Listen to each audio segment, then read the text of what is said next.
Listo. Bueno, empecemos formalmente.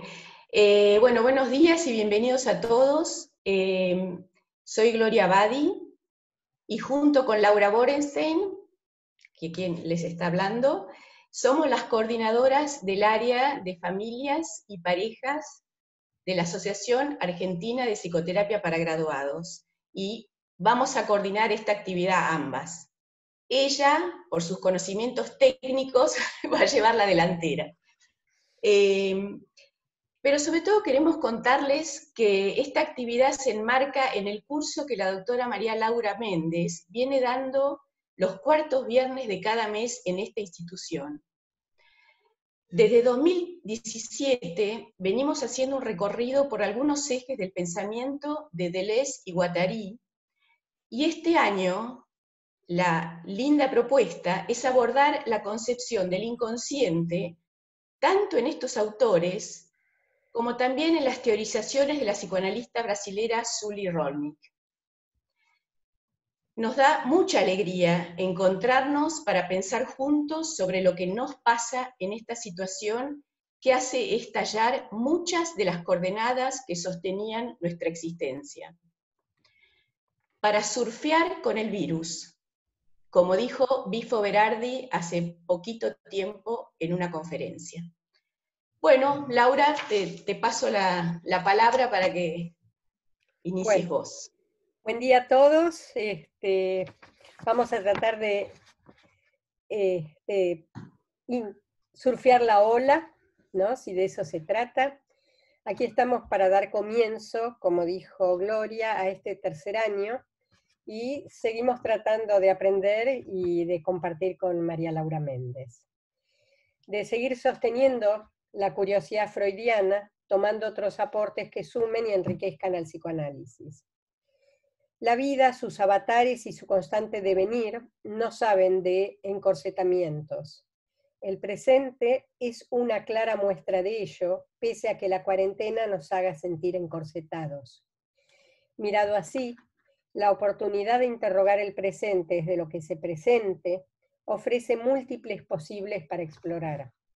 Invitación que se nos ofrece si estamos abiertos y dispuestos a preguntarnos cómo pensamos al pensar. Para quienes no conozcan a María Laura Méndez, ella es antropóloga y doctora en educación. Este es el tercer año que dicta en nuestra institución el curso Diálogos entre psicoanalistas y filósofos contemporáneos, organizado por el área de parejas y familias de esta institución. Hace tiempo, además, que mantiene un diálogo fructífero en distintos ámbitos ligados al psicoanálisis. Les recordamos que la clase de hoy es abierta y gratuita, y para quienes deseen continuar y tengan curiosidad por conocer los próximos derroteros de esta aventura que hemos iniciado con María Laura, les pedimos que se comuniquen a la escuela o al siguiente mail, secretaria@aeapg.org.ar para inscribirse. Ahora les voy a dar unos tips respecto al funcionamiento técnico. Esperen que voy a admitir a otras personas. Algunos en el chat están pidiendo la habilitación del micrófono. Solamente tenemos habilitados el micrófono María Laura, Gloria Badi y yo. Somos muchos y el sonido interfiere con la presentación. Para formular preguntas, en la barra inferior, si mueven su mouse, van a ver que hay la barra de herramientas de Zoom y hay una opción ahí que se llama chat. En el chat ustedes pueden poner las preguntas que quieran formular. En el momento en que se abra el espacio de las preguntas, Gloria y yo vamos a leer en voz alta de a 2 o 3 preguntas para que María Laura las vaya respondiendo. Otra información que quiero darles para quienes no manejen el Zoom es en la ventana superior, o sea, en la esquina, mejor dicho, superior derecha, ustedes pueden elegir la vista, pueden elegir si quieren ver a todos o si solamente quieren ver a quién está hablando. Y por último, quiero hacer la siguiente sugerencia. Traten de no tocar sus dispositivos. Cuando tocan los dispositivos, hace que aparezca por momentos la pantalla del que movió el dispositivo. Y si está hablando María Laura, deja de estar a la vista, digamos así. Así que en la medida de lo posible sugiero eso. La otra... esperen porque no estoy multitasking. Admití a gente, iba a decir otra cosa y se me fue. Bueno, ya va a volver. Le damos la palabra entonces a María Laura. Hola María Laura. Hola, ¿cómo están? Buenos días para todos. Primero, un agradecimiento a la institución, un agradecimiento por esta, digamos, constancia en esta experiencia que a nosotros nos resultó, la verdad, muy gratificante desde que la estamos haciendo.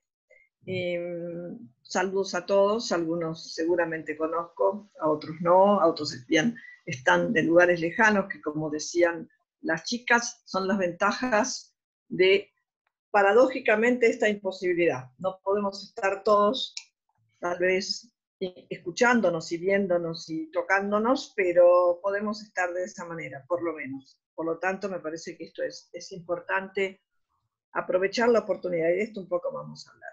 El título bueno, ya aclararon que esta charla fue preparada, digamos, en un ciclo en el que venimos trabajando el pensamiento de Deleuze Guattari. Quiero aclarar esto porque si bien no es solo hoy lo que yo voy a hablar desde esta perspectiva, sin duda en todo lo que digo y pienso hace bastante tiempo está la presencia de estos autores, con otros por supuesto, muy especialmente Spinoza, ¿no? Quiero aclararlo porque uno siempre habla desde una perspectiva y lo importante es decirlo, ¿no? Poder explicitarlo. Después cada uno tomará su propia perspectiva, de eso se trata, ¿no? Para poder pensar.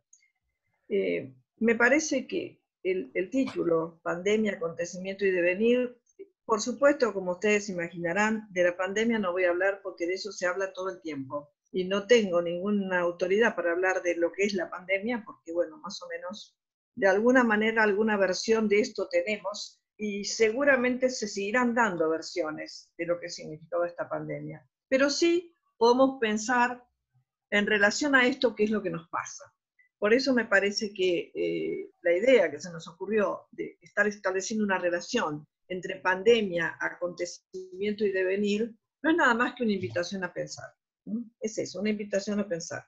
Y en momentos, siempre, en momentos difíciles, en momentos en los cuales de alguna manera se produce una interrupción, o por lo menos una transformación, está muy bueno que podamos reunirnos a pensar. Lamentablemente no vamos a poder hablar con todos, son bastantes, algunas preguntas, yo no diría que contestaremos, sino que las usaremos para disparar otras. Tal vez, entre otras cosas, tendremos que acostumbrarnos a que los interrogantes, lo que nos abren son otros interrogantes. Y justamente por ahí, ¿no? Retirarnos un poquito a tiempo de las respuestas. Mucho se ha dicho de esto, e incluso en algunos casos, y me parece importante decirlo, después lo voy a repetir, un poco apresuradamente. Por lo tanto, tendremos que saber también, y tal vez, a lo mejor, pueda ser una experiencia de no hablar de golpe, sino esperar, es decir, darnos un espacio para pensar. Pensar significa relacionar, significa hacer conexiones, significa hacer conexiones que no había hecho, por supuesto, experiencias que no había tenido. Ninguno de nosotros, generacionalmente digo, tenemos experiencia de otra cuarentena, nunca nos había pasado. Tuvimos algunas otras epidemias y, bueno, y también alguna restricción de actividades, algunos, los más viejos, los otros solo tienen el relato y no tienen el recuerdo. Por lo tanto, lo primero que vamos a hacer entonces es trabajar en estos dos conceptos, acontecimiento y devenir, que además, y por razones bastante obvias, en la exposición los vamos a separar, ¿no es cierto? Porque así es el lenguaje, no tenemos más remedio que decir esto sucesivamente, pero en realidad todo el tiempo tendríamos que estar pensando acontecimiento y devenir juntos, y todo lo que decimos tendríamos que juntarlo de alguna manera, ¿no? Cosa que se puede hacer en imágenes, pero no se puede hacer con la palabra. Por lo tanto, bueno, vamos a tratar de decir algo sobre esto. Acontecimiento es un concepto que apareció, digamos, que empezó a circular hace un tiempo, no sabemos cuánto, en el siglo XX obviamente, digamos que se puso de moda como muchos conceptos, ¿no? Y por lo tanto, como todo concepto, tiene muchas versiones. Ya lo dijeron las presentadoras, pero lo vuelvo a insistir, la versión que yo voy a dar tiene bastante que ver con la perspectiva de Deleuze Guattari, aunque no solo, ¿no? Aunque no solo. Evidentemente no se trata de pensar que alguna versión sea verdadera, sino de que nos situemos que estas versiones son siempre versiones de un concepto y que el concepto no es nada más, no tiene otro remedio que ser alguna versión y tal vez, como decía Nietzsche, alguna ficción. Por supuesto, útil para nosotros porque usamos los conceptos para pensar. Sin los conceptos no podemos pensar, pero cuando estos conceptos se cristalizan y se vuelven verdades absolutas, tampoco. Entonces, en ese amplísimo margen que significa tener conceptos y no cristalizarlos, es donde trataremos de movernos. Acontecimiento inmediatamente remite a movimiento, y remite a transformación, y remite a metamorfosis. Estas características no las podemos negar. Pero esto tiene consecuencias. Pensar en movimiento y transformación ya nos coloca en una perspectiva epistemológica diferente. Porque, y acá a mí me parecería bueno intentar, digamos, muchos han dicho las intenciones o los anhelos que tienen después de esta pandemia, y bueno, en general es eso, ¿no? Son anhelos que son absolutamente respetables, pero que no se pueden confundir con pronósticos seguros, porque, por supuesto, una de las cuestiones del acontecimiento es que no tiene ningún pronóstico seguro. Pero podríamos decir que pensar movimiento y transformación nos sitúa en una perspectiva epistemológica de movimiento, y que muchas veces ha pasado que en esta gran partición que significa la idea de naturaleza-cultura, ¿no? Como si fuera una partición, por un lado la naturaleza y por el otro lado la cultura, cosa que absolutamente hoy en muchísimas disciplinas está cuestionado, discutido y repensado, siempre en la naturaleza quedó el lugar de la fijeza, el lugar de la fijeza. Lo cual obviamente hoy ya esto podrían decir muchos de ustedes, es antiguo, se sabe muy bien que en esto que llamamos naturaleza, que es muy, por supuesto, es de una gran complejidad y no puede ser otra cosa que abarcado por algunos conceptos, la característica es el movimiento y la transformación constante, algunas visibles para nosotros y la mayoría absolutamente invisibles. Por lo tanto, la primera reflexión es que acá todo el tiempo nos están hablando de mutación del virus, de traslación del virus, etc. O sea, todo el tiempo aparece el movimiento. Sería una de las características de todo acontecimiento, pero ahora lo tenemos presentificado. Y por supuesto, si hay movimiento, hay transformación. Esta perspectiva de pensar el concepto desde el movimiento y la transformación, en realidad, se opone, y acá voy a ser un poco tal vez taxativa, en realidad el tiempo me hace ser un poco taxativa, ¿no? Si esto fuera un curso largo, podemos discutir cada una de las cosas que digo, ahora las digo, digamos, no hay más remedio, en una hora no tenemos más remedio que esto. Por eso digo, acá tal vez sea un poco más taxativa, ¿no? Cuando estamos pensando en términos de movimiento y en términos de transformación y decimos no hay nada absolutamente fijo, esto tampoco quiere decir que no haya aspectos que aparecen como absolutamente fijados. A ver, quiero ser clara en esto, ¿no? Todo está en movimiento y nada es fijo, pero sin embargo, justamente a partir de teorías o perspectivas, podría aparecer como que algo está fijo. Y esto ya es una perspectiva epistemológica. Entonces me parece que el acontecimiento, este y cualquier otro, pero este porque además tiene, digamos, llegada global, mundial, le ha pasado a toda la humanidad, y esto sí, por supuesto es la primera vez, por supuesto sí es la primera vez, pero digamos que es obvio, porque jamás había existido en la experiencia de la humanidad una experiencia de globalización, y no me estoy refiriendo solo al aspecto económico, si bien esto es muy importante.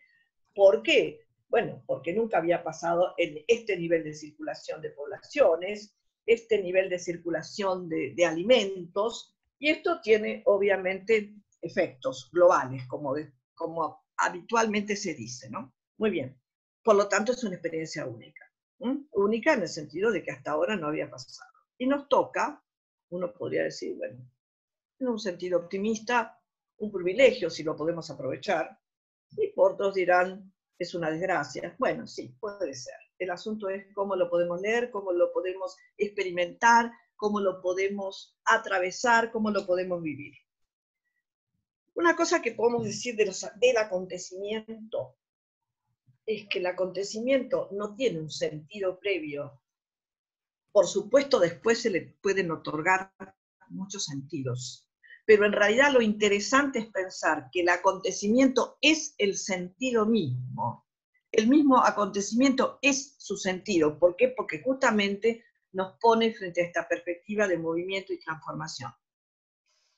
Todo acontecimiento, el que fuere, siempre tiene que ver con un punto de inflexión de una curva, ¿no? Si dibujamos una curva, esta curva asciende y en un momento hace esta inflexión para cambiar de dirección. Bueno, un acontecimiento es eso, un acontecimiento está en este lugar de la curva que nos permite inflexionar, o sea, cambiar la dirección. Pero claro, acá otra vez chocamos con la cuestión de si pensamos en una sola curva o en múltiples curvas. Y si pudiéramos aprovechar la oportunidad para pensar en términos de multiplicidad, un acontecimiento tiene múltiples flexiones, no una sola. Es decir, que tendríamos que dibujar una curva que a medida que asciende a ese espacio en donde va a inflexionar, podríamos decir así para entendernos, se multiplica en muchísimas curvas. Se multiplica, por lo cual quiere decir que estas inflexiones pueden ser muchísimas. Y uno podría decir, hay multiplicidad de los puntos de inflexión. Este acontecimiento tiene esa característica, tiene una multiplicidad de los puntos de inflexión. En muchos aspectos no podemos seguir pensando lo mismo. Esto no quiere decir que no sigamos pensando lo mismo, ¿no? Son dos planos distintos. En realidad podríamos aprovechar un poco esta oportunidad y decir, bueno, estos múltiples puntos de inflexión que tiene esta curva permite lo que permite todo acontecimiento, que según la definición de un pensador contemporáneo, que es Mauricio Lazarato, dice, por supuesto, siguiendo también digamos, el pensamiento muy especialmente de Guattari, dice, todo acontecimiento abre multiplicidad de posibles.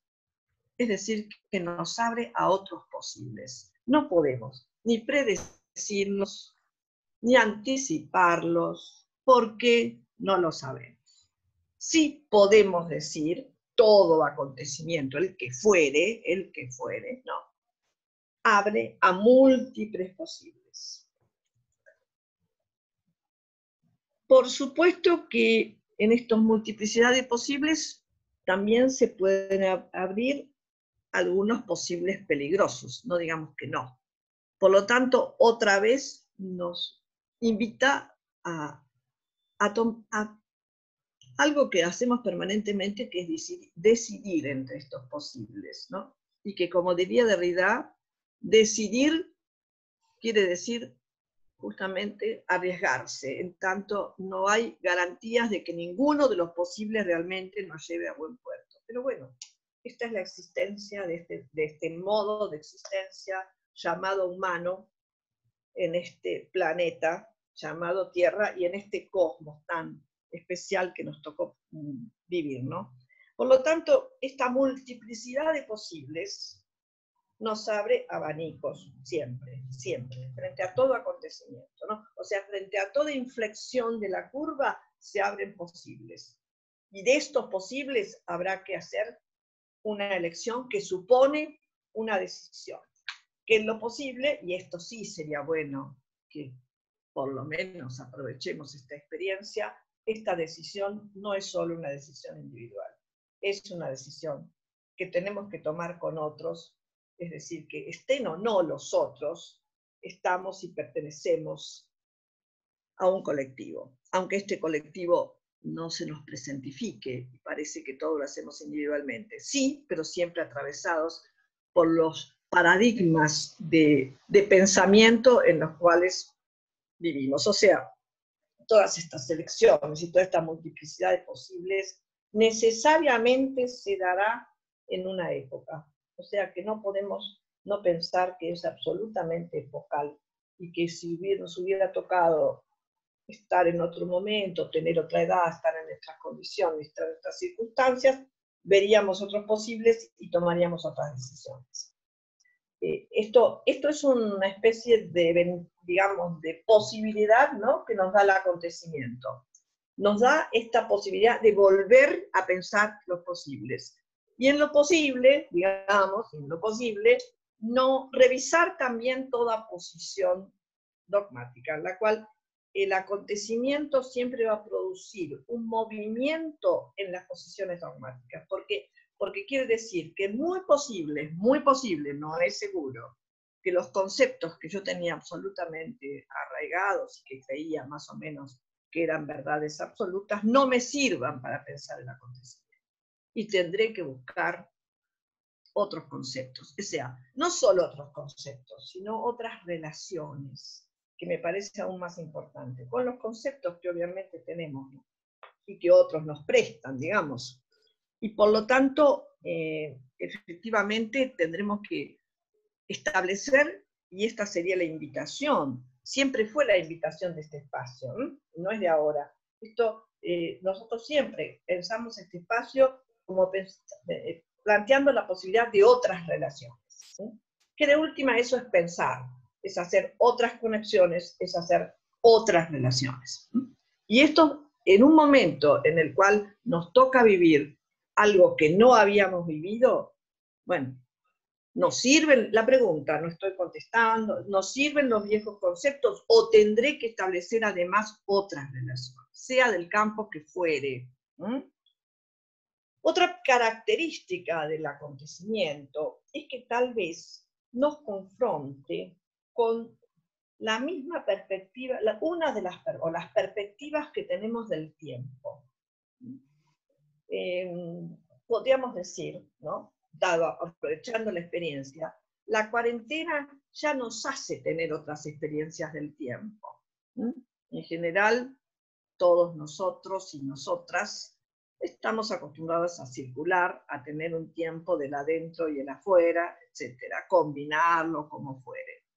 Acá, con la cuarentena, aparece una manera de pensar y organizar esto que llamamos tiempo, esto que llamamos tiempo, de manera bastante distinta. Y hacernos reflexionar, tal vez, en cómo la filosofía y las ciencias sociales, qué perspectiva de esto llamado tiempo privilegiaron. Para los griegos, que siempre los tomamos de modelo, podríamos tomar otros, ¿no? Podríamos tomar otros, pero como son menos conocidos, nos llevarían un poco más de tiempo su explicitación. Para mí sería muy interesante tomar la perspectiva del tiempo de los mayas, pero bueno, daría lugar para toda una charla aparte, ¿no? Y con alguien que sepa mucho sobre esto. Pero no, a nosotros, más allá de todo lo que podamos decir, nos ha atravesado absolutamente el pensamiento griego, a tal punto que lo pensamos como origen del pensamiento, lo cual ya esto es una perspectiva colonizadora, ¿no? Siempre que hubo algo parecido a lo humano sobre la Tierra, no pudo estar sin pensar, porque nuestro atributo, uno de nuestros atributos es el pensamiento. Por lo tanto, no se puede estar, no se puede habitar esta Tierra sin pensar. Pero por supuesto ha habido pensamientos hegemónicos que van más allá del tiempo, casualmente, y que nos han atravesado. Ya, cuando digo atravesado, quiere decir que pensamos desde ahí, y no pensar desde ahí cuesta muchísimo. Pero con todo, ¿no? Con todo, estas tres formas de pensar el tiempo en la Grecia antigua y en la mitología griega, por supuesto, ¿no? En la mitología, que son figuras mitológicas, porque así se organizó el pensamiento griego, esa es la organización del pensamiento griego, con múltiples versiones, que esto es muy interesante, y que algunas se hegemonizó y llegó hasta nosotros, ¿no? Estas tres formas que pensaron los antiguos griegos en el tiempo son Cronos, Aion y Kairos.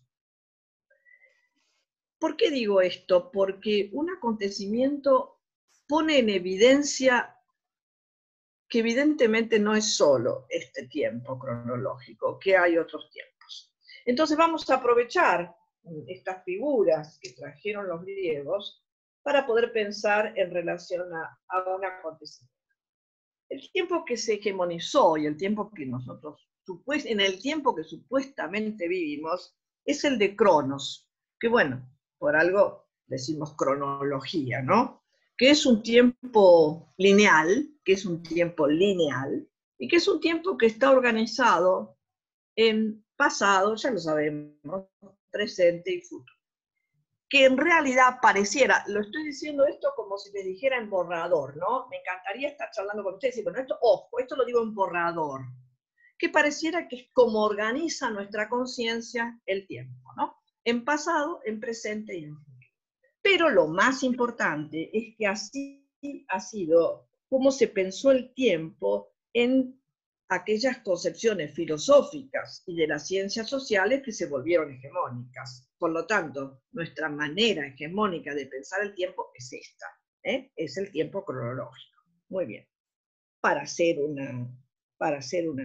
así un rastreo rápido, si pensamos en la filosofía, tenemos que pensar que evidentemente Hegel supuso este tiempo lineal, supuso esta historia universal, supuso un desenvolvimiento único de lo que él decía, la libertad, conjuntamente con la razón, y supuso esta forma evolutiva del tiempo, que a su vez sucedió también en toda la Ilustración, ¿no? Todo el siglo XVIII, y, por supuesto, después, pensando el tiempo en términos de progreso, primero de progreso indefinido, después de evolución, con los matices que estas perspectivas tienen, pero siempre este tiempo como que el pasado ya pasó, lo que vivimos es el presente, y habrá un futuro que dependerá un poco de este pasado, ¿no?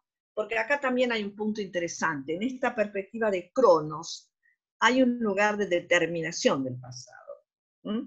Como si el pasado retornara siempre igual. Y acá uno podría hacer todas las perspectivas que ustedes quieran. Pero este Cronos es el tiempo predominante, no quiero decir que sea el único, predominante en la filosofía de Occidente, en las ciencias sociales e incluso en el psicoanálisis. Solamente para plantear lo que significa que uno siempre piensa con otros pensamientos, ¿no? Pero depende del pensamiento, desde donde parta, para poder hacer determinadas relaciones. No hay más remedio. No tenemos más remedio que partir de algún pensamiento. El otro tiempo griego es el del Aion. Aion es una figura del tiempo en la cual no existe pasado, presente y futuro. El Aion es un presente. Es un presente que no es que no pase, sí, justamente pasa, pero este presente es un presente constante, es un presente que para pensarlo necesita otras lógicas, que no es la lógica formal. En realidad, para muchos de ustedes, es lo que pasa en los sueños, y tal vez en las fantasías, habría que pensarlo, pero en los sueños seguro, porque en los sueños no hay, como muy bien pudo escuchar Freud, no hay un tiempo cronológico. Hay otros tiempos. Freud va a decir, bueno, se condensan estos tiempos. Perfecto, es una figura. Pero en realidad cuando soñamos, soñamos. Aunque soñemos, digo, pasó primero esto y después esto, esa experiencia del sueño es una experiencia del presente. Y tenemos otras experiencias de presente. Entonces, de alguna manera es un presente, pero es un presente que no tiene idea de que hay pasado y de que hay futuro. Es esa relación permanente, es esto que pasa ahora y que está pasando, pero que a lo mejor también está pasando en distintos planos, podríamos decir, ¿no? La filosofía que pensó desde la perspectiva de Occidente, por supuesto, a este Aion, fueron fundamentalmente dos filósofos bastante negados por la filosofía clásica, ¿no? Que son Nietzsche y Bersón. Y tal vez, aunque no hay ninguna referencia directa, podríamos incluir anteriormente Spinoza. Tendríamos que ver. Lo que sí es cierto es que estos autores pensaron de otra manera los tiempos.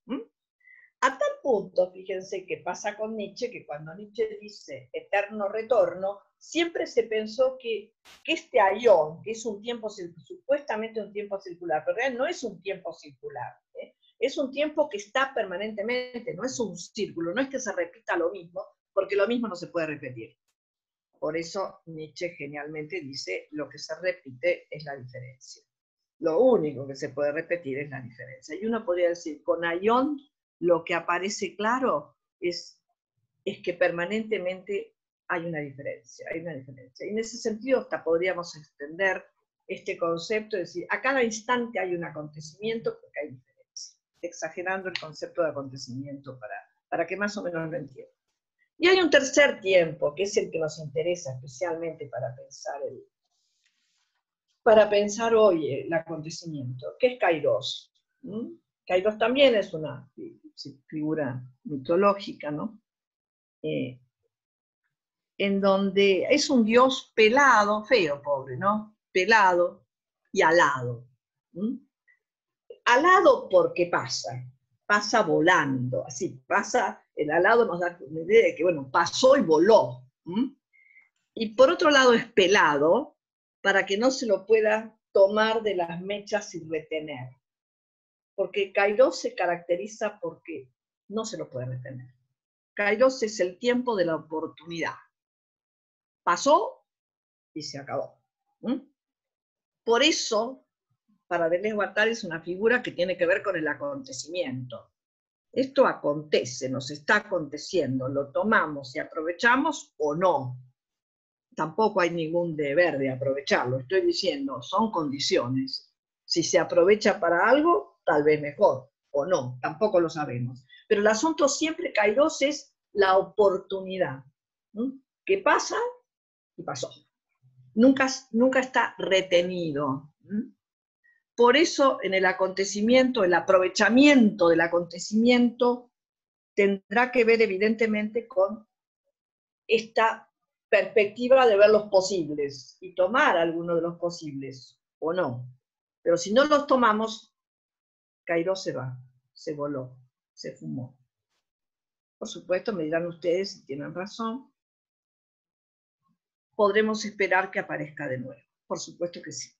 Siempre va a haber otra oportunidad. Pero bueno, es singular y es diferente. O sea que cuando decimos este privilegio del Kairos, también de alguna manera estamos situando el acontecimiento en este lugar de la diferencia. No son repetibles los acontecimientos y no son repetibles sus efectuaciones. La otra característica del acontecimiento es la idea de que es la heterogénesis, es decir, que no hay posibilidad de génesis lineal de un acontecimiento. Y así como no hay posibilidad de predecir un futuro seguro después del acontecimiento, tampoco hay probabilidad de saber exactamente el origen. Digamos que el acontecimiento es siempre un estar en el medio, no hay posibilidad de saber el origen. Así ustedes pueden decir todas las causas que quieran, pero esta combinatoria, que es complejísima, ¿no?, hace pensar, digamos, o decíamos, nos hace decir que todo acontecimiento se relaciona con una heterogénesis, o sea, con montones de lo que llamamos causas que dieron lugar a este acontecimiento. Y ustedes escucharán por radio, verano, como fuere, que todo el tiempo están diciendo, es por esto, por lo otro, por lo otro. Bueno, sí, por alguna de esas cosas, por una combinación de muchas de esas cosas, posiblemente se haya dado la pandemia. Siempre posiblemente se haya dado la pandemia, porque son tal el enredo de las causas. Por lo cual hay algo interesante, ¿no? No nos permite pensar el acontecimiento en términos de este tiempo lineal, único y evolutivo. Bueno, yendo a otra perspectiva, y ya sí, pensando la idea pandemia-acontecimiento, este acontecimiento, sí, por supuesto, como todo acontecimiento, se da en una época, en un momento, en un tiempo, nunca puede estar fuera de una época el acontecimiento, porque es eso, ¿no? Tiene esa característica de que es epocal, por eso no puede ser relacionado tal vez con otros acontecimientos, porque era otra época, ni tal vez pueda ser, bueno, tal vez no va a servir tampoco totalmente para pensar, supónganse, otra pandemia, porque va a ser distinta, va a ser otra época, va a ser otra perspectiva, van a ser otras experiencias, etc. Entonces, ya hace tiempo, no es de ahora, aunque pareciera en muchos casos que está pensado ahora, los biólogos, todo aquello que nosotros pusimos en el lugar de las ciencias naturales, de las llamadas ciencias naturales, ¿no? Pensando en relación a este acontecimiento, ya nos podíamos preguntar qué es esto de que haya ciencias naturales, ciencias sociales, ciencias económicas, ¿no? A ver, ¿cuáles son las consecuencias de la partición de nuestro conocimiento? Para preguntarnos, no para contestar ahora. Bueno, una de las cuestiones es que justamente nos impide establecer relaciones, nos impide establecer una mayor complejidad frente a cualquier acontecimiento, ¿no? Entonces, lamentablemente es esto el horizonte de conocimiento que tenemos fundamentalmente a partir del siglo XIX, ¿no? Esta segmentación absolutamente de los conocimientos y esta idea de que no tienen relación entre sí, que es una consecuencia de lo que hablamos antes pensando en términos de partición naturaleza-cultura. Por eso hay ciencias naturales y otras ciencias llamadas sociales. Más allá de lo que discutábamos, si son ciencias no me interesa en este momento, ¿no? Entonces, hay algo que indudablemente estaban discutiendo y pensando, ¿no? Los biólogos, los bioquímicos, los que trabajan para nosotros casi otros mundos, pero que hoy los tendremos que entrecruzar. En donde ya nos estaban advirtiendo, y todos ustedes escucharon, la versión más generalizada, que es la famosa versión del cambio climático, ¿no? O sea que algunas cosas se estaban transformando y bastante rápidamente, ¿no? Bastante rápidamente, a lo largo de bastante tiempo, tampoco tan acotado este tiempo, ¿no? Entonces, para algunos, a partir de los años 80 más o menos, se les ocurrió establecer que este periodo geológico en el que vivimos, según la geología, ¿no?, que se llama Holoceno, que empezó más o menos hace 12.000 años, cuando se retiran los hielos polares, o sea, cuando terminan las glaciaciones, es lo que sigue a Pleistoceno, es este Holoceno. Sin embargo, el Holoceno tendría que tener una subclasificación u otra clasificación, que para estos estudiosos es el antropoceno. O sea, ¿qué sucede cuando en este planeta, que para algunos se llama Tierra y otra vamos a ver que puede tener otros nombres, aparecemos nosotros como modo de existencia? ¿Qué producimos? Yo diría una gran velocidad en la intervención. Si nosotros pensamos que toda especie viva, o sea, todo modo de existencia vivo, produce intervenciones en este planeta, o en la naturaleza, si ustedes quieren. Pero lo que caracteriza nuestra intervención, tal vez, es la velocidad de esta intervención. Velocidades que indudablemente se van, bueno, acelerando, vaya la manera de decirlo, pero no se me ocurre otra en este momento, o sea, una velocidad que se acelera más, ¿no? A partir, y acá podríamos discutir mucho, a partir del final del siglo XVIII, cuando empieza la era industrial, y cuando empiezan a producirse estas energías fósiles, sí, puede ser, es una perspectiva. Sin duda no podemos dudar de esto, sin duda lo es. O sea, sin duda es esto también. Pero también puede pensarse que apareció antes, ya en el siglo XVI. ¿Por qué? O en el siglo XV, perdón, final del siglo XV, siglo XVI. ¿Por qué? Por la gran traslación de poblaciones y de plantas y de animales que se producen de un continente a otro. Y así como una gripe mató a gran parte de los habitantes de este llamado nuevo continente, otras pestes, otros virus, para los cuales no tenían anticuerpos, mataron la flora, mataron los animales, modificaron el clima y obviamente mataron humanos, ¿no? Entonces, acá me parece interesante pensar esto, pensar, sí, esto no se inicia ahora, esto es un largo proceso de transformación. Por supuesto, y nada, es solamente una manera de relatarlo, nada, porque esto ya sucedió y sucede permanentemente, ¿no? Sucede permanentemente. Por eso, ciertas formas de producción en el capitalismo, y sobre todo en este capitalismo acelerado, para llamarlo de alguna manera, evidentemente produce también transformaciones aceleradas, más allá, a lo mejor, no sé, de lo soportable por este planeta que llamamos Tierra. Bueno, así es como para algunos estudiosos, también geólogos, geógrafos, le pusieron otro nombre a la Tierra, porque pensaron que también los planetas son seres vivos. ¿Qué quiere decir seres vivos acá? Y quiere decir seres que están en permanente transformación, en relaciones múltiples en su propio sistema y permanente transformación. Y en vez de Tierra la llaman Gaia. Gaia, pero Gaia es un nombre que remite a una especie animal, pero Gaia sería esta tierra que por un lado construye, pero también destruye. Y esto es muy interesante, no solo construye la vida, sino que la vida es un juego de producción y destrucción. La vida no es solo la producción, sino produce y destruye. Y esto es parte de esto que llamamos, en términos generales, naturaleza, y por lo tanto también de lo que hacen todos los modos de existencia que se dan en ella, o sea, que se dan en este caso en esta Gaia, incluida ella misma, que toda intervención produce transformaciones y las efectuaciones de estas transformaciones nunca son del todo previsibles. Esto pareciera acentuarse. Decíamos, pareciera aumentar la velocidad. Es una hipótesis.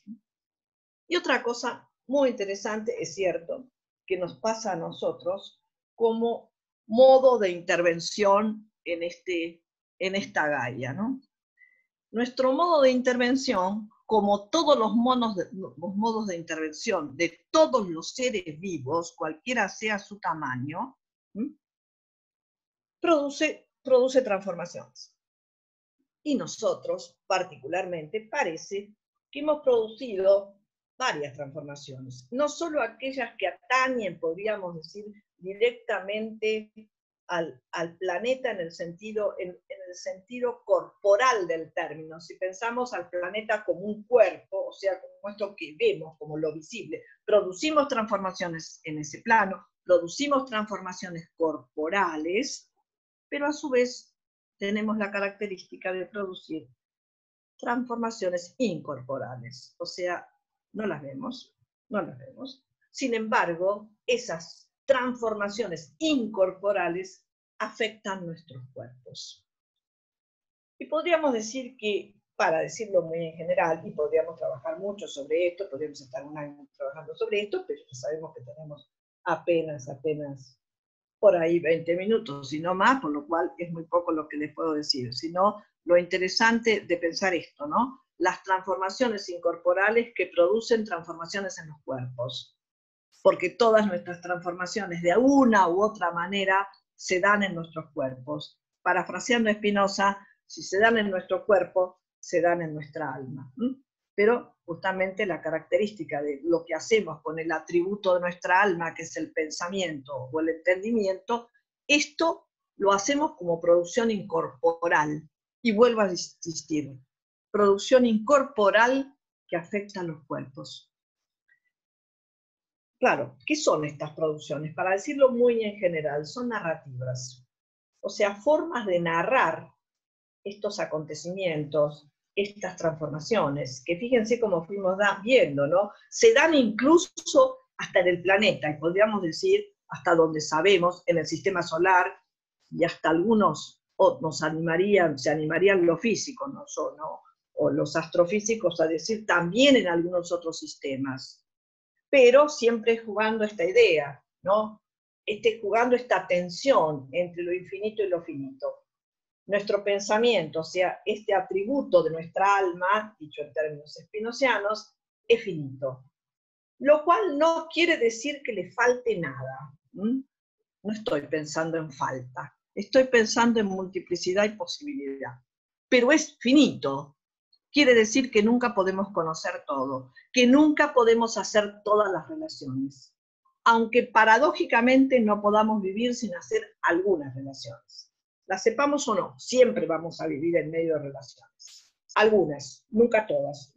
Justamente porque nuestro pensamiento es finito. Por lo tanto, todas las ficciones que hacemos son epocales y son finitas. Pero, y acá esto es un efecto interesante, estas narraciones son las que nos conforman subjetivamente. O sea que todo proceso de subjetivación, querramos o no es por algo que lo elijamos, está necesariamente atravesado por narrativas.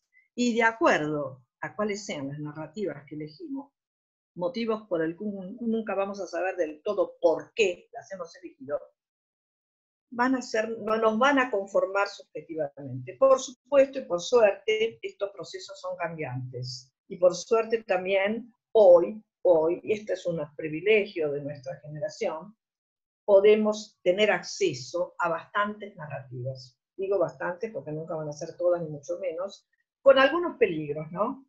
Porque algunas narrativas, si no podemos entender bien cómo se conforman y qué relaciones hacen, pueden ser peligrosas, sin duda. Pero siempre eso es vivir, ¿no? Siempre hay algún peligro del cual no podemos del todo escapar, ¿no? Jamás vamos a poder escapar, porque es una característica de nuestra existencia. Pero sí podemos pensar cuáles han sido las narrativas más generalizadas, podríamos decir, o que tuvieron más éxito, más exitosas sería, ¿no? Y que se volvieron hegemónicas, y que tiene que ver con lo que decíamos antes de la cronología, de esta linealidad del tiempo. Estas narrativas fueron las narrativas que suponen siempre que tienen una característica, que son la característica del héroe individual. Esa es una característica. La otra característica de estas narrativas es que presuponen, diríamos mejor, este privilegio de nuestra condición de existencia, o sea, ponen por encima lo humano y todo el resto de las especies por debajo. Por supuesto que esto es herencia del mito judeocristiano, pero el asunto es que podamos pensarlo, ¿no? Que podamos pensarlo. Esta preeminencia de lo humano por sobre todo lo otro existente trae consecuencias. Y hoy se da esta paradoja. Un dicho, para decirlo de alguna manera general, que no vemos afecta nuestras relaciones. O sea, ¿qué cosa, no? Algo imperceptible, absolutamente imperceptible, que hay que verlo con microscopio, cuya actividad compleja, porque de cualquier manera los virus tienen actividad compleja, destruye algunas de nuestras relaciones. Bueno, pero este llamado virus no podemos decir que sea ni natural ni cultural, está ahí. Pertenece supuestamente a la naturaleza igual que nosotros y por eso nos afecta, ¿no? Si hay un punto para mí de inflexión en esta pandemia, no quiere decir que todos lo piensen, ni muchísimo menos, ni muchísimo menos. Estoy poniendo obviamente mi punto de vista y respetando todos los otros, obviamente también. Este punto de inflexión, uno de los puntos de inflexión es que no nos podemos seguir pensando fuera de la naturaleza, ¿no? Y en este sentido me parece interesante, bueno, efectivamente, algo que no podemos dominar, fíjense, pero lo que no podemos dominar es imperceptible y microscópico, ¿eh? No es un tsunami, que tampoco podemos dominar, pero por lo menos tiene esta grandiosidad que avanza sobre un territorio. En este caso no es. En este caso se desterritorializa permanentemente y se reterritorializa en nuestros cuerpos. Por eso, tal vez haya que pensar por qué esta superioridad de lo humano. Y ahí uno podría pensar, bueno, todas las narrativas que tienen que ver con la idea del héroe. Y el héroe, en esta narrativa, estoy diciendo la narrativa, no quiere decir que esto sea, ni muchísimo menos, es el cazador exitoso que caza la pieza más grande, ¿no? Solo, y esto no es casual. Y que esta actividad de cazar se suponga que es un progreso respecto de la recolección, que es colectiva, que es una tarea de todo el grupo, ¿no? Es una tarea que se hace ¿no? Es una tarea que se hace incluso respetando las diferencias de esto que se llama naturaleza, y que da lugar después a la agricultura, que tiene otras consecuencias, ¿no? Muy bien. Pero la idea es esta, la idea es, primero está la recolección, después el cazador exitoso, después la agricultura. O la domesticación en general. Bueno, yo preguntaría a quién les dijo, ¿no? ¿Quién les dijo? Hoy hay muchos estudios para poder dar cuenta de que esto nunca sucedió. Así, en términos de sucesión. Esta es una manera que nos hicieron ver la historia, ¿no? Encima llamando a la prehistoria, que ya es igual, es el sumum de la aberración, pero no importa. Solamente pensando en esto, y nos creímos, sí, las narraciones siempre nos las creemos, ¿no? El tema es ponerlas en cuestión. Ponerlas en cuestión quiere decir ponerlas en contexto, ¿no? Ponerlas en contexto. Son todas narraciones que provienen de la perspectiva evolutiva, ¿no? Evolutiva lineal, otra cosa son otras teorías hoy de la evolución, compleja, no importa, no se puede hoy todo, ¿no? Las narrativas de este momento del mundo, llamémoslo para los geólogos antropocénos, como querramos decirle, como querramos llamarlo, capitaloceno, como fuere, son la separación naturaleza-cultura y el hecho de pensar nuestra especie por encima de las otras.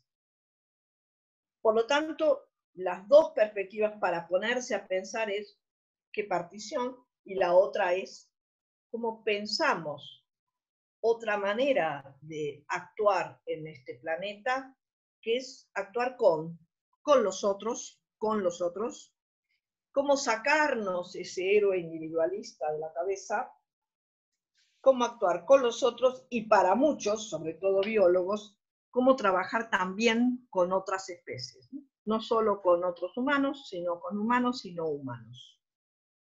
Bueno, esa es una perspectiva, no estoy diciendo evidentemente que esto tiene sus efectos. El otro efecto de estas narrativas, entiende por narrativas absolutamente todas las teorías, cualquiera fuere, porque no puede escapar ninguna teoría a la narrativa, porque se traduce en lenguaje. Porque se traduce en lenguaje y nuestra transmisión, por lo menos más rápida, es la transmisión del lenguaje. Lo otro que transmite intensidades no es traducible al lenguaje. Pero eso, evidentemente, incluso el mismo siglo XVIII iluminista y supuestamente ilustrado dejó de lado, que es el arte, ¿no? Que es la manera en la cual podemos compartir intensidades. Pero ahí el lenguaje no alcanza. Es otra manera, otros signos que evidentemente suponen intensidades no traducibles al lenguaje. Pero obviamente no podemos dejar de decir que siempre entran en un relato. No sé si se entiende esto, pero para mí es importante porque es un momento de revisar relatos, a mi juicio, por supuesto. Y a su vez, estos relatos tienen un correlato que son los ideales. Todas las perspectivas ideales. Ideales, ¿qué quiere decir? Ideales está ligado a la totalidad. Por supuesto que el ideal es una perspectiva platónica, ¿no? Nunca vamos a alcanzar el ideal, solamente podremos alcanzar copias, y mucho peor todavía si alcanzamos simulacros. Pero este aquí que parece que lo que podemos hacer nosotros son simulacros, y muchos simulacros. El asunto es cómo relacionamos los simulacros, cómo trabajamos esos simulacros, porque lo otro está ligado al concepto de verdad, y como nos parece que no nos es posible tener un concepto de verdad fuera de una perspectiva epocal, y bueno, ahí tendremos que vernosla justamente con los relatos y con los ideales, entendiendo que el ideal siempre es una totalidad, y que esta totalidad deja de lado otras cosas. Ayer leía un artículo muy interesante de es francés, trabaja en Francia, de un filósofo contemporáneo, joven, Emmanuel Cochia, está en YouTube, ustedes lo pueden leer, en donde traía una cuestión interesante. Yo les diría, tal vez exagerada, yo lo voy a decir tal cual lo he pensado siempre, pero además él lo expresa muy bien, que es haber supuesto, ¿no? Este ideal y esta totalidad, ojo, esta ideal y esta totalidad tiene una consecuencia, ¿no? Que es que la consecuencia que cuando no se cumple, sentimos frustración, para decirlo rápidamente. Pero esta frustración nos despotentiza. Y esto es muy importante. Nos despotentiza. O sea, nos saca potencia de actuar, diría Spinoza. Nos saca fuerzas. ¿No? Evidentemente, es muy importante entender esto, ¿no? Que todo, no llegar al ideal, como además no podemos llegar, ¿no? Pero, sin embargo, desde esta perspectiva, de estas narrativas, quedamos en un lugar de inferioridad por no lograr. Entonces dice él, lo hago responsable a él, pero en realidad yo lo pienso. Pero bueno, total, él lo dijo y está ahí en YouTube, lo dijo. Vieron que cuando se dice en Francia tiene más valor, lo cual ya tendremos que pensar bastante, pero no importa. Que esta cuarentena deja a la mayoría de la población del mundo en su casa, como lugar seguro. Primera cuestión que yo diría, no lo dice él, esto yo lo diría, habría que hacer una estadística, no sé, pero no la tengo, ¿no? De quienes tenemos casa, que no somos la mayoría de la humanidad, ¿no? Somos pocos, lamentablemente, seguro. Y quienes tenemos casa más o menos habitable, ¿no? Bueno, esa sería la primera cuestión. Pero la otra cuestión que es muy interesante, que tiene que ver con los ideales, es que remite como lugar seguro la familia, por el ideal de familia. Pero no podemos dejar de pensar que en la familia, en el mismo seno de la familia, se dan los crímenes, que pueden ser femicidios, que han aumentado, por supuesto, era obvio que iban a aumentar, y que a su vez, además de los femicidios, todos los tipos que yo denomino incesto, para sacarlo de la idea que es abuso, es incesto, ¿sí? Porque justamente, bueno, este lugar tan chiquito, ¿no? Tan aislado aparentemente del resto, trae sus peligros. Y esto tiene que ver con los ideales. Decir esto ya sé que es medio como agresivo, pero el lugar, la idea del hogar y la familia puede ser el lugar de la seguridad, de la circulación de los afectos, y no digo que no, pero también de los excesos, ¿no? Entonces, ¿cómo separar esto del ideal? Y es un trabajo, yo diría, clínico-pedagógico, ¿no? Esta separación de los ideales es un trabajo clínico-pedagógico. Y la otra cuestión es que estamos frente a formas de intervención en el cuerpo. hay una forma que interviene el cuerpo, que es el virus, sin duda, no podemos negar esto, existe, no estoy diciendo que no, ni muchísimo menos, ¿no? Pero a su vez siempre inscripto en una biopolítica, ¿no? Porque esto también habla de políticas del cuerpo. Bueno, es para pensarlo, o sea, no es solo el virus, también es la biopolítica. Yo quería hacer una versión un poco especial, ¿no? A cómo se han producido, acelerado, ¿no? Algunas posiciones de filósofos, fundamentalmente porque fueron los primeros que salieron a hablar, prestigiosos, etcétera, que me parece que han acelerado un poco la perspectiva. Y esto también es grave. Yo rescataría en este momento a Marx, cuando a Marx le pregunta ¿qué va a pasar en Rusia? Y Marx dice, no sé. Es un acontecimiento distinto. Yo pensé, no dijo acontecimiento, yo digo, no sé. ¿Por qué no sé? Porque todo lo pensé para el oeste de Europa y especialmente para Inglaterra. Y acá hay otras condiciones. No sé. Qué bueno sería, ¿no? Si lo imitamos un poquito. No sabemos. Porque esto no nos pasó, no sabemos. Pero no sabemos no quiere decir, bueno, no me importa, estoy indiferente, no, ni muchísimo menos. No sabemos tener esta posición, no sabemos lo que va a pasar. Y en general lo que uno ha escuchado, leído, más que también, es como que ha habido algunas maneras de pensar estos relatos que tienen más que ver con expresión de anhelos, con lo que sepamos que va a pasar, que en realidad no sabemos. Y esto es interesante, porque uno podría decir, a ver, parece que se ha ralentizado la economía, parece, ¿no? Parece. Siempre esto es peligroso porque por ahí algunos aprovechan y no es tan lento el asunto, pero bueno. Pero también podríamos hacer lo mismo, ¿no? Ralentizar un poco los relatos y ponernos un poco en expectativa, decir, bueno, veremos qué pasa, veremos cómo nos podemos desenvolver. Y no,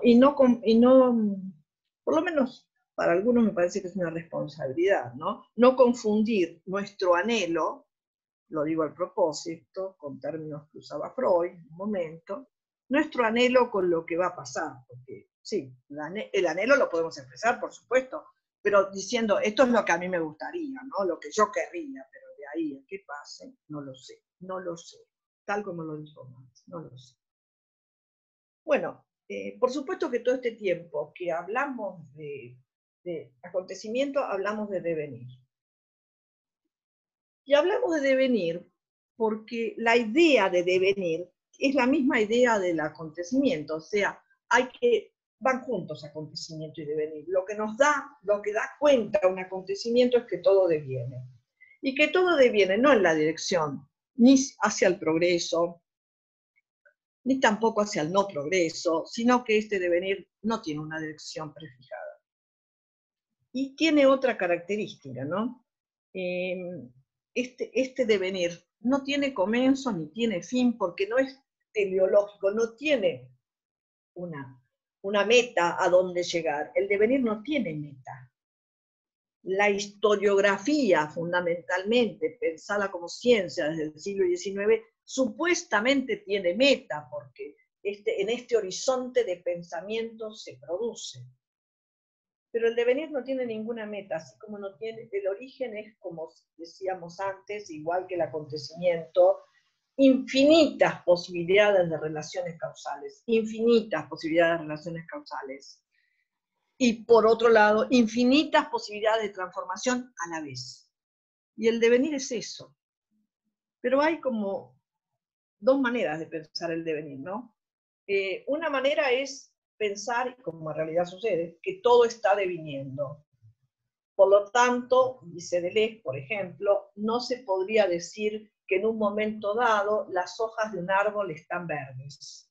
Habría que decir están verdeando permanentemente. O sea, que el devenir siempre se trata de matices. En el caso de los árboles en primavera, van de menos verde a más verde, cuando después van a ir al revés, ¿no? De más verde a menos verde. Pero esto es devenir. Devenir es movimiento y transformación constante. Por supuesto que nosotros no la vemos. Nosotros vemos el árbol amarillo o el árbol verde, pero esto es como si dijéramos, vemos más o menos como el modelo terminado. Terminado tampoco es porque es un instante, inmediatamente está en transformación. El devenir es eso, ¿no? El devenir es permanente transformación, pero no podemos pensar devenir sin diferencia.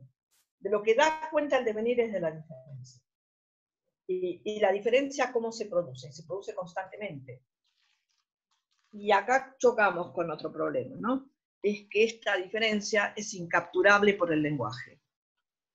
Porque no podemos decir que una hoja está verdeando. Sí, decimos eso, pero eso no da cuenta del proceso de devenir permanentemente en verde o de devenir en amarillo. Lo digo esto, tampoco esto es en términos absolutos, muchas hojas no vuelven amarillas, no importa. Lo estoy poniendo como ejemplo para que se demos cuenta que el devenir y la diferencia son incapturables por el lenguaje. Porque el lenguaje fija. No hay más remedio. Pero bueno, esta es lo que tenemos que ver, el lenguaje fija. Lo digo en este momento, y esto queda fijo así. Y encima esto queda grabado, queda más fijo todavía, ¿no? O sea que ahora hay mayores condiciones de fijeza. Encima que vos dijiste tal cosa en tal momento, y a lo mejor dentro de 20 días puede que diga otra, no sé. Por eso, pero el lenguaje es así, ¿no? El lenguaje tiene esa característica fija, ¿no?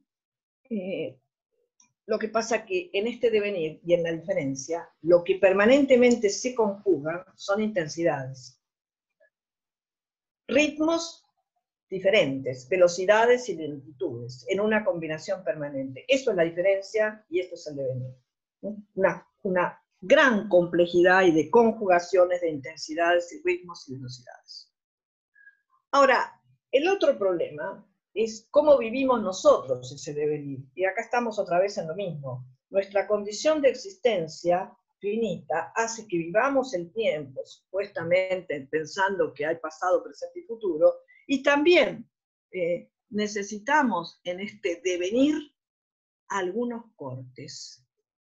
Y acá me parece interesante, ¿no? Un acontecimiento puede ser un corte, pero en todos los modos que esta humanidad, o como se le llame, ha caracterizado, todas las construcciones culturales que ha realizado, siempre ha establecido cortes. ¿En qué? Fundamentalmente en los rituales colectivos, porque todos los rituales son colectivos. O sea que pareciera nosotros, para vivir en este devenir, necesitamos algunos cortes, como pueden ser, por ejemplo, los ritos de pasaje. Si estos cortes no están claros, o sea, no tienen formas, es muy probable que nos sumamos en algún caos, porque necesitamos cortes, parece. Cuando no están, entonces, hay dos peligros: la confusión, caos, o la cristalización absoluta, que serían como los dos peligros que tenemos permanentemente. O algo lo cristalizamos y lo fijamos y lo volvemos absoluto, o lo volvemos dogmático en la manera de narrarlo, o de lo contrario, nos asumimos en confusiones. Caos porque no tenemos de dónde aprender esa diferencia, y necesitamos, parece, hacerlo. Bueno, esto nos coloca frente a otra cuestión, y esto es ya lo último que voy a decir. Todo esto que estuvimos diciendo está siempre atravesado por fuerzas que algunas podemos manejar, otras son inmanejables para nosotros, y de a última, bueno, lo podemos ver en algunos casos y en otros no, que es por las relaciones de poder.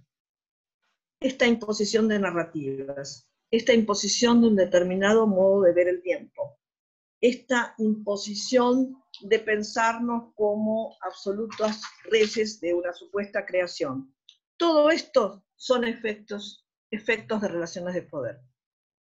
Porque, como muy bien trabajó Foucault, dijo mucho sobre esto y trabajó mucho sobre esto, todas las formas de saber, en las cuales incluimos todas estas narrativas, absolutamente todas las narrativas, vengan de la filosofía, vengan del psicoanálisis o vengan de las llamadas ciencias biológicas. No puede ser de otra manera si entran en el saber, que aparezcan como narrativas o dentro de una narrativa. Todo esto está atravesado por fuerza de poder. O sea, porque algunos saberes o algunos estratos de saber son hegemónicos y otros no. Cuando Foucault llegó a esto no supo qué decir. Dijo, ¿por qué? ¿Por qué algo aparece como un saber casi absoluto y otro en una determinada época desaparece dentro de estos enunciados? ¿Por qué? Bueno, no es por el saber, es porque todo saber está inscrito en relaciones de poder. Estas relaciones de poder son muy complejas y vuelve a pasar exactamente lo mismo. Todos vivimos inmersos en relaciones de poder. Siempre está el peligro del abuso del poder. O sea, siempre está así latente el peligro de la totalización de estas relaciones de poder, o sea, que da lugar a los fascismos y totalitarismos, y sabiendo también que sin estas relaciones de poder tampoco parece que nos es posible a nosotros, como modo de existencia, existir en esto que llamamos tierra, o si lo pensamos como un ser vivo, lo llamaremos Gaia, y veremos que todas sus transformaciones tienen que ver con su forma de vida, y esta forma de vida no es ni positiva ni negativa, sí, lo único que podemos hacer es aprovechar o no las oportunidades que nos dan estas mismas transformaciones. Bueno, más o menos algo de esto era lo que yo les quería transmitir. Les vuelvo a decir por ahora, y por otro lado entiendo que ha sido una exposición obviamente sintética, porque ocupó una hora, y que abre dudas, ¿no? Y que abre dudas, sin duda. Lo que quiero es que abre dudas, que no nos quedemos en las certezas. Si como todos han dicho anhelos, ¿no? Todo parece que se gusta decir algún anhelo, bueno, el mío también. El mío es que algunos podamos corrernos de esta partición naturaleza-cultura. Con esto yo ya estaría bastante contenta porque esto supone otra perspectiva de pensamiento. Y por otro lado, de alguna manera, esta es una perspectiva de la antropología contemporánea que bueno, que seguramente, así como la antropología clásica fue el brazo incorporal de la colonización, bueno, esperemos que esta otra antropología y otras relaciones con otras ciencias podamos pensar en términos de alguna forma de descolonizar nuestro pensamiento. Ojo que cuando digo esto, descolonizar nuestro pensamiento, significa podernos correr de visiones hegemónicas, o no, si no queremos, no nos corremos, pero por lo menos nos preguntamos, ¿no? Esto sería, por lo menos preguntarse. Por lo menos preguntarse. Bueno, yo los dejo Laura abierto y Gloria abierto el chat, y que agrupemos las preguntas, y bueno, insisto, no va a haber respuestas. Ustedes dirán, bueno, entonces, ¿qué querés? Bueno, no sé qué quiero. En lo posible querría que pudiéramos charlar todos, me encantaría, ¿no? Incluso hay gente que está en el Uruguay, que está en el Paraguay, magnífico. ¿Cómo repercute esto en otros planos? De última, nosotros estamos hablando acá desde la ciudad de Buenos Aires, aparentemente muy atacada por el virus, con muchos miedos y temores, pero entendiendo también que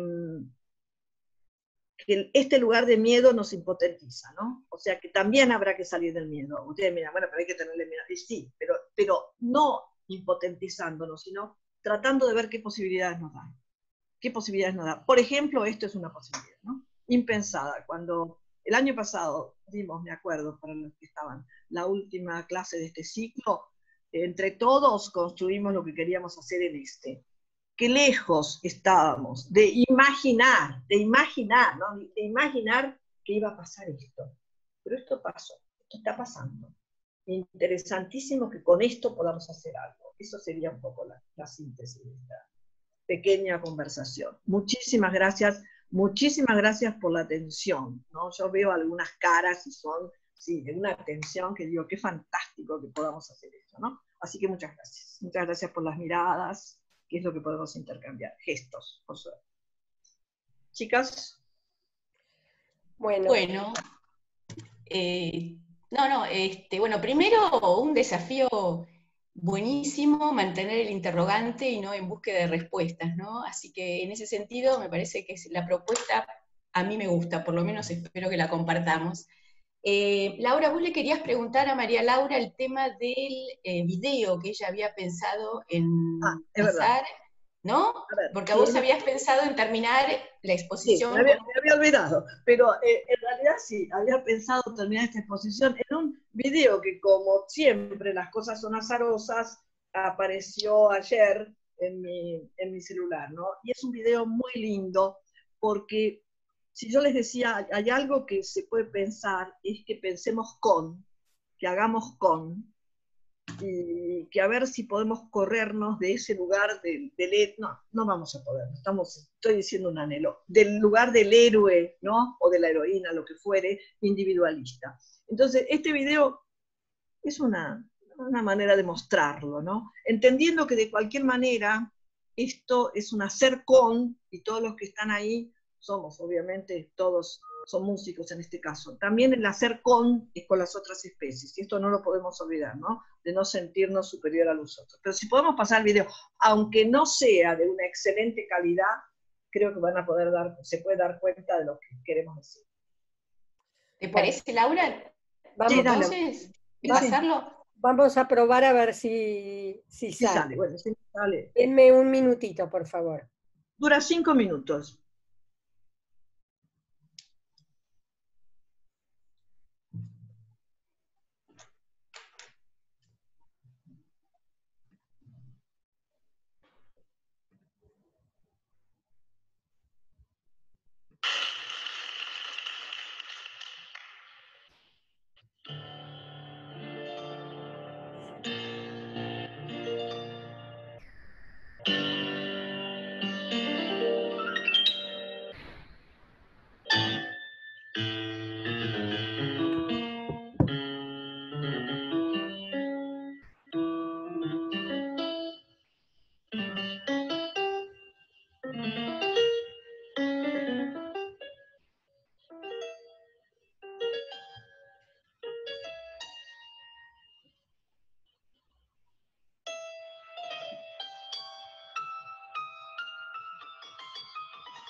Bueno, muy interesante, muy emocionante. Yo querría rescatar de todo lo que estoy leyendo, que van diciendo, y quería rescatar en general algo que está, que es emociona.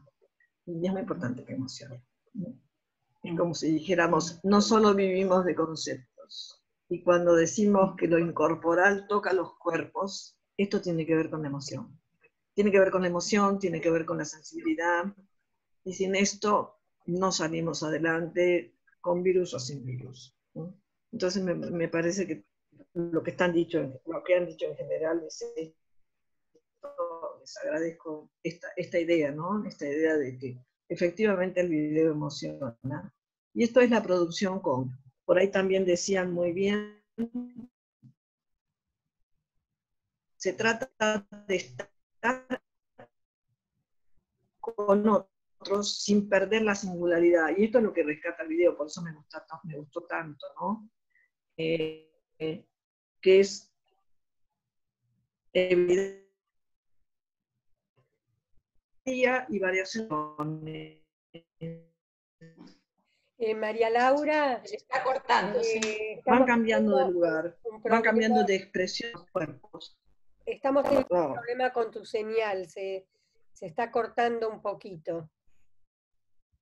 A lo mejor me acerco más, porque a veces me ha pasado que, bueno, qué sé yo, son cosas del micrófono, ¿no? ¿Ahora se escucha? Sí, ahora sí. Ah, bueno, yo tengo que acercar más a la computadora. Bueno, perfecto. Digo eso porque me parece que lo que ustedes dijeron, ¿no? No se puede sin emoción, no se puede sin emoción. Y la emoción es esto, ¿no? Es la afectación en los cuerpos. La emoción no se siente solo con una parte del cuerpo, se siente con todo el cuerpo. Bueno, si quieren... Sí. Hay algo. Gloria, sí. Déjame hacer un comentario general. Sí, claro. A ver, en el chat están subiendo un montón de agradecimientos, a lo cual nosotros les agradecemos mucho. Ahora, si vamos a abrir esta sección para algunas preguntas, les pedimos para que para Gloria y para mí nos sea posible ir leyendo las preguntas, que por un ratito no escriban los agradecimientos. Así podemos tener una secuencia más clara de las preguntas. Gracias. Bueno, sí, muy emocionante realmente el video. Tengo por lo menos dos preguntas. Una es, ¿por qué necesitamos cortes, María Laura, que decías que necesitamos cortes en esas narrativas? Y también preguntan, ¿descolonizar el pensamiento también es pensar en la multiplicidad de causalidades? Puedo buscar algunas más, Bueno, empiezo por acá, empiezo por esto y buscamos. Son muy interesantes. Me encantó la pregunta de ¿necesitamos cortes? Y bueno, no sé por qué necesitamos cortes, es porque sería nuestro modo de existencia, parece que necesitamos cortes, porque si no confundimos, si no hay confusión, y entender que los cortes que necesitamos siempre son colectivos, no son, lo haremos individualmente, es muy posible, pero son cortes colectivos. Yo vuelvo a repetir lo mismo, si no hay corte, hay confusión, un poco uno podría ver con lo que pasa hoy cuando se dice la adolescencia dura más, dura menos, qué sé yo, no importa, ¿no? Está bien, son nuevas adolescencias, nuevas juventudes, nuevas infancias, nuevas vejeces, todo nuevo. Pero, ¿cómo hacemos el pasaje? ¿Cuándo sabemos que se pasa?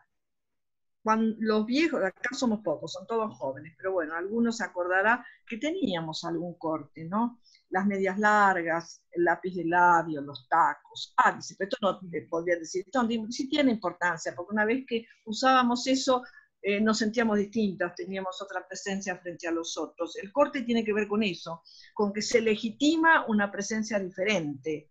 Un adolescente no es igual que un niño y un adulto no es igual que un adolescente. Entonces, porque, bueno, obviamente cada campo social define qué hace un adolescente, etcétera, no se trata de eso. Se trata de que se legitime una posición frente a los otros. Esos son los cortes. Por eso tienen que ser colectivos, no puedo hacer un corte.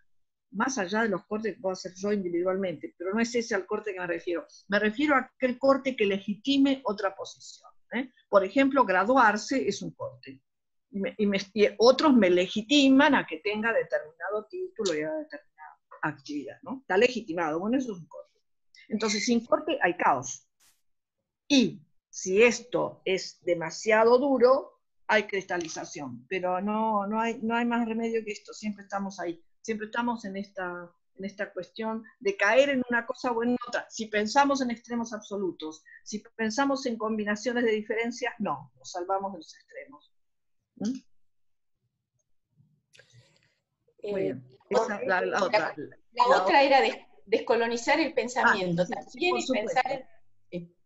Sí, bueno, cuando yo estoy hablando de descolonizar, en realidad estoy generalizando este término, pero quiere decir, de alguna manera, poner en cuestión todas las formas de dominación. Poner en cuestión las formas de dominación. Es decir, toda imposición. Más allá que elija alguna. Bueno, pero descolonizar quiere decir salirse absolutamente de la idea de que esto es así, no puede ser de otra manera. Eso sería descolonizar. En términos muy generales, porque todo el movimiento de descolonización es otra cosa. Estoy pensando que el primer paso de la descolonización es no creer nada en términos absolutos, ponernos a decir, bueno, ¿cuál es la génesis de esta producción? Y de ahí situarme, y de ahí poder decidir. Entonces, para mí esto es, la descolonización tiene que ver con eso, hacer otras relaciones, tiene que ver con pensar, exactamente. Bueno, tengo otras dos preguntas. En términos de anhelo, este control de los cuerpos y el libre flujo de mercancías, ¿podemos pensar que también es un anhelo humano? Mira, yo lo primero que te contestaría a esto, que no hay anhelo humano, no humano, hay anhelo epocal.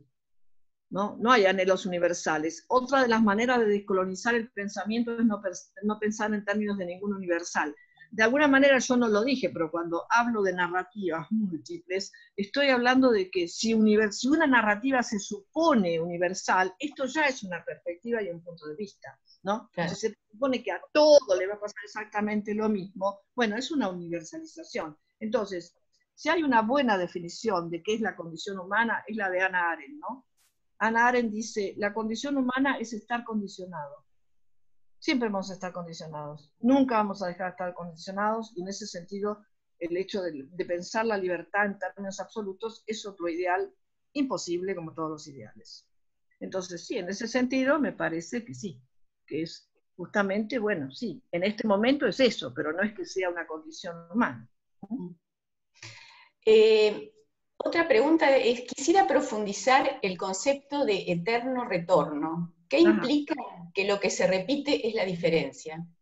Implica que en la versión vulgar, digamos, de la perspectiva nietzscheana, que no se profundiza en la filosofía de Nietzsche, el eterno retorno está pensado como que hay repetición, retorna lo mismo. Y justamente lo que uno puede pensar, no solo en este caso de la perspectiva de la filosofía, sino incluso desde la perspectiva de las llamadas ciencias naturales, como fuere, biológicas, etc., justamente no puede haber repetición nunca, porque hay diferencia. Entonces Nietzsche dice, casi grandilocuentemente, lo único que se repite es la diferencia, pero se repite como diferencia, nunca se va a repetir igual. Si lo que se repite es la diferencia, se repite de manera totalmente diferente, tanto que no puedo no reconocerlo, eso es la diferencia, ¿no? Se repite como diferencia, es lo único que se repite según Nietzsche. No sé si queda aclarado, hay mucho que trabajar sobre esto, lo digo muy sintéticamente, ¿sí? La otra pregunta. Laura, ¿querés Bueno, intervenir? leo algunas preguntas. Esta es de Carmen, dice así: me preguntaba si podemos relacionar el ejercicio del poder con el actual sentimiento del tiempo que estamos transitando. Otra pregunta es: ¿qué reflexión merece la biopolítica y la virtualidad? Puedo agregar una a esta, Laura, porque toma lo biopolítico también, así. Dale. Me quedé pensando, dice, en esta unión entre ideales y excesos que se pone de manifiesto en familias y hogares. ¿Cuál pensás que es el lugar de la biopolítica allí? Bueno, a ver, ahora voy a empezar por la de la biopolítica, ¿no? La biopolítica es un nombre que toma el atravesamiento del poder sobre los cuerpos. Por supuesto que toda política, por ejemplo, que tenga que ver con la población, es una manera de intervenir en los cuerpos. Y sin duda, esto son medidas biopolíticas, pero no estoy demonizando la concepción de biopolítica, sino diciendo, no podemos escapar a la biopolítica. El hecho de que nos tengan encerrados, y que en algunos casos supongan que los más viejos tenemos que estar más encerrados, es una, sin duda, no puede no ser una medida biopolítica. Pero entenderla ya desde la biopolítica nos coloca en otra posición. La biopolítica es la manera como el poder interviene en los cuerpos, y en la modernidad interviene permanentemente, porque el poder intervino en los cuerpos de los negros que llegaron a América y mataban porque no tenían el peso, ¿no? E incluso el poder intervino en suponer que los negros africanos tenían que venir a otro continente a trabajar. Todo eso son efectos de la biopolítica. Bueno, esos son efectos muy marcados de la biopolítica, pero la biopolítica no nació ahora, aunque se la conceptualice ahora, y es muy importante entender las intervenciones del poder en los cuerpos. Por supuesto que esto es una intervención de poder en los cuerpos, sin duda, no hay duda. No es ni buena ni mala, tendremos que ver qué hacemos con eso y cómo no lo dejamos en términos absolutos, o sea, no nos sometemos totalmente, pero en algún momento a lo mejor habrá que aceptar esto porque parece que es la única solución que tenemos. Pero no deja de ser biopolítica, no puede dejar de ser biopolítica. Sí, otra era con la tecnología. Bueno, yo creo que sobre esto han hablado mucho y hay distintas perspectivas. Yo no quiero ser ni contra tecnología ni a favor de la tecnología. No, todo instrumento, o yo diría mejor, toda herramienta, desde que estamos en este planeta, toda herramienta, para decirlo simplemente, tiene un doble uso. Desde el momento que se desterritorializa una rama de un árbol y alguien, un homo cualquiera, entendiendo que puede ser hombre o mujer, no estoy haciendo par casualidad esa distinción, toma una rama, con esa rama puede cavar, seguramente, puede usarla de bastón o puede usarla de arma para matar. No hay otra posibilidad. Toda herramienta tiene siempre estas posibilidades, es usada para algo y para lo otro también. Entonces, también tenemos que decir que sin esta tecnología no estaríamos acá. Ahora, ¿esta es la mejor manera? No, a mí me encantaría hacerlo personalmente, por supuesto, pero es otra forma, sí. Entonces, ni demonizarla, me parece, ni demonizarla, ni endiosarla. No soluciona todo, es una forma más, es una herramienta más, y habrá que ver como toda herramienta cuándo se usa, y en qué forma, en qué manera, y cuál sería el exceso de este uso. Bueno, esa es, hoy así, rápidamente, se puede hablar mucho de esto, ¿no? ¿Tenés otra ahí para contestar o te pregunto otra? Mirá que hay varias. Acá hay una de cierre. Sí. Vos estás leyendo también, así que bueno. Sí, acá puedo leer, pero se va rápido, así que dígamela porque sí. se me... me gustaría poder pensar en la diferencia entre individualidad, singularidad y por otro, alerio e individualista. Bueno, muy bien. Bueno, obviamente, una clase más y lo definimos. Es una clase, pero muy rápido, muy Podemos rápido. invitar para la próxima clase. Por supuesto. Lo individual y lo singular no lo podemos pensar en términos de oposición. Si yo tengo que hacer una definición para hacerlo rápido, el individuo es lo que está diferenciado de otra cosa. Este vaso y el agua que contiene el vaso no es el agua que está en la canilla. Esto es una diferenciación. O sea, el individuo siempre es diferenciarse de las otras cosas. La singularidad es mucho más amplia, porque lo singular no necesariamente tiene que ser un individuo. Lo singular es más amplio. Lo singular es, esto es singular. Lo singular es cada acontecimiento es singular, es irrepetible. Este acontecimiento es singular. Y para nada es individual, por suerte es colectivo. ¿Sí? Entonces, bueno, estas relaciones hay que pensarlas en situación cada vez. Podríamos trabajar toda la perspectiva de individuación en Spinoza y Simondon, pero lo que interesa a un individuo está separado del resto. Pero cuando digo separado del resto, no estoy hablando, nunca está separado del todo, porque qué relaciones hace con ese medio asociado que tiene. O sea que no lo puedo separar de las relaciones.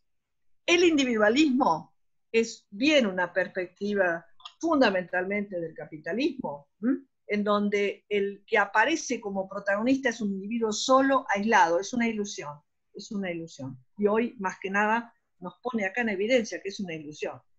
Una ilusión total. Entonces, el individualismo es toda una postura política y teórica, que no tiene que ver con el individuo, es otra cosa, ¿no? Es otra cosa en el sentido de que es ese que produce solo, que puede producir todo y que se las puede arreglar solo. A ver, el mito individual del individualismo por excelencia es Tarzán, que paradójicamente no se las arregló solo, fíjense, ¿no? Tenía como colaboradora una mona. O sea, que casi podemos usar a Tarzán al revés. Ya Tarzán usaba esta colaboración con las especies. Tenía las lianas, bueno, pues tenía, no me acuerdo cómo se llamaba la mujer, bueno, no importa. Apareció la mujer, la mona, las lianas, los animales, no estaba solo para nada. O sea, hay dos mitos del individualismo que no estaban solos. Uno, obviamente, es Tarzán, y el otro es, por supuesto, famoso texto, ¿no? De estar solo en una isla, pero no estaba solo, porque en su cabeza tenía todas las relaciones que ya había hecho. O sea que solos no estamos nunca, por suerte. Estamos siempre con otros, no somos nunca uno, somos siempre una multiplicidad. Me gustaba leer este comentario porque pone a jugar un poco nuestra práctica, ¿no? Como psicoanalistas. Dice, muy bueno, me quedé pensando que el psicoanálisis pone en juego algo del nivel del movimiento y la transformación en el lenguaje. Conmueve su fijeza. Sí, uno podría decir que toda narrativa conmueve la fijeza de otras narrativas. Eso uno podría decir en general. No hay narrativa que no de alguna manera no conmueva las otras narrativas. Lo que pasa es que lo tenemos que leer así. Por supuesto que el psicoanálisis fue un intento, diríamos, casi para decirlo de alguna manera, en homenaje a Freud, consciente de poder hacer esto, ¿no? Consciente de poder movilizar las narrativas psiquiátricas, para decirlo así, en los primeros perspectivas de Freud, pero después también cayó en fijezas, y esto es lo que hay que revisar como en cualquier otra narrativa. Pero porque no podemos escapar a esto. Hoy tenemos ventajas, Freud nos diría, sí, qué piola, yo hubiera estado viviendo ahora, también hubiera hecho lo mismo. Hoy tenemos ventajas respecto de podernos salir de las fijezas. Esto no era así en el siglo XIX y principio del XX. Era muy fácil caer en las fijezas. Ese es el modelo epistemológico político de pensamiento al cual nadie puede escapar. Nosotros tampoco, pero tenemos otro modelo. ¿Se entiende? Más o menos, pero esto es para pensar mucho. Todas las preguntas estas dan para una clase. Dan para mucho, sí. No sé si les parece un par de preguntas más y vamos me parece ya siendo la hora, ¿no? Preguntan si se puede ampliar esto de que cualquier forma de intervención en el cuerpo está inscripta en una biopolítica. Y sí, porque las formas en que interviene nuestro cuerpo siempre tiene que ver con otra cosa. O sea, pero yo no quiero demonizar la biopolítica acá, quiero hacer entender que siempre va a estar atravesado por relaciones de poder. Las dudas que pueda haber hoy frente a la aparición de una vacuna, y bueno, ¿quién se disputa la autoría? ¿Qué grupos de poder se van a apoderar de eso? ¿Va a haber posibilidad de masificarla? ¿Qué sé yo? ¿En quién se prueba esta vacuna? Todo esto son condiciones de la biopolítica, pero no podemos salirnos del todo de la biopolítica, si no caemos en extremos. Entonces, supónganse, no nos vacunamos. Puede ser una posición, pero de cualquier manera estamos intervenidos por relaciones de poder, porque hay también un movimiento de poder en el decir no vacunarse. Es lo mismo, no es lo mismo, pero es lo mismo en un sentido, ¿no? Es imposible, me parece, ¿no? Que es escaparse de esto, ¿sí? ¿La otra? Bueno, y podemos cerrar con esta. Dice, no entiendo cómo hay que superar la división cultura-naturaleza, ya que entiendo a la naturaleza como aquello que define la ciencia. ¿Y esta no es parte de la cultura? Por supuesto, obviamente. La llamada que nosotros llamamos ciencia y todo lo que hacemos es parte de la naturaleza, pero no nos tenemos que olvidar que yo no estoy diciendo que exista esta bipartición naturaleza-cultura, sino que nuestra manera de pensarlo, fundamentalmente a través de la antropología y después también del psicoanálisis, ha sido separarnos de la naturaleza. Insisto que esto es de mayor data, de mucha vieja data, ¿no? Que es todo el mito judío-cristiano. Evidentemente, Dios creó al hombre el sexto día y le hizo pasar las cosas para que las nombrara y las dominara. O sea que lo puso por encima de la naturaleza en este relato. En otros relatos esto no sucede, ¿no?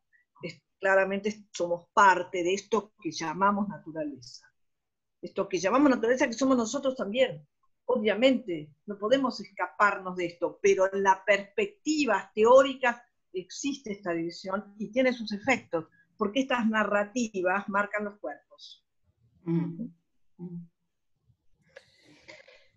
Bueno, me parece que es tiempo de empezar a despedirnos, por lo menos hasta la próxima vez. En lo personal, como siempre, es un gusto, María Laura. Me hago eco de todos los presentes y particularmente del equipo de parejas y familias, con quienes venimos dialogando con vos y no dejamos de aprender, y muchas veces son acontecimientos. Y bueno, para los que quieran seguir escuchando a la María Laura en este curso, les contamos que este curso es una vez al mes. Pueden inscribirse en la Secretaría de la Escuela enviando un mail, y los esperamos. No sé si hay algo más, Gloria, que vos quieras agregar. No, agradecimiento fundamentalmente a María Laura, que siempre es tan clara y nos da esa maravillosa posibilidad de no cerrar y seguir abriendo. Y bueno, sí, a todos ustedes por estar, interesarse y participar. Lamento, por supuesto, porque había como 70 preguntas, no pudimos dar cabida a todas, pero me parece que fuimos como redondeando los pensamientos y ampliando. Así que bueno, buenísimo sería que muchas de ustedes se sientan estimulados para seguir con el curso de los viernes. Es un viernes por mes. Cuarto viernes. Esperen que Mónica, ¿estás queriendo decir algo, Mónica Fabeluques? Por ahí abrir los micrófonos. Ahora. A todos va a ser un lío. A ver, espera. Bueno, que sea el lío final, no pasa nada. Claro, que sea un concierto, el concierto final, sí. Quiero ver si Mónica... Lo colectivo que se haga ver. Exactamente. No tiene el micrófono, Mónica, ¿eh? Ahí está. Todavía no. Bueno, gracias a todos desde la institución, gracias a María Laura por su generosidad, al área por promover esta actividad compartida. Lo que les pedí era que anuncien la fecha de la próxima vez, concretamente es el cuarto viernes de mayo, o sea que es el 22 de mayo. Se pueden inscribir en el mail de la institución secretaría@aeapg.org.ar. La grabación de esta actividad se va a subir por el canal de YouTube, seguramente a partir del lunes va a estar, y espero que nos volvamos a encontrar la próxima vez. Bueno, muchas gracias a todos. Muchísimas gracias. ¿Podés gracias abrir a los vos, María micrófonos? Laura. Laura, ¿podés abrir los micrófonos? Ya están atentos. Gracias. ¿Abrimos los micrófonos? Claro, abrimos los micrófonos para... Ahí está, ahora los activé a todos.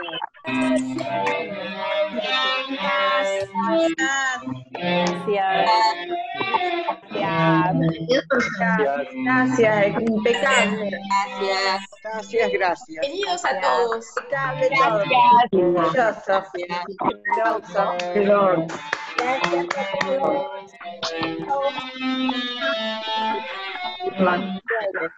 La tenemos de fondo. Bueno, estoy de acuerdo con la transmisión. Hasta luego a todos. Chao. Adiós. Chao. Chao.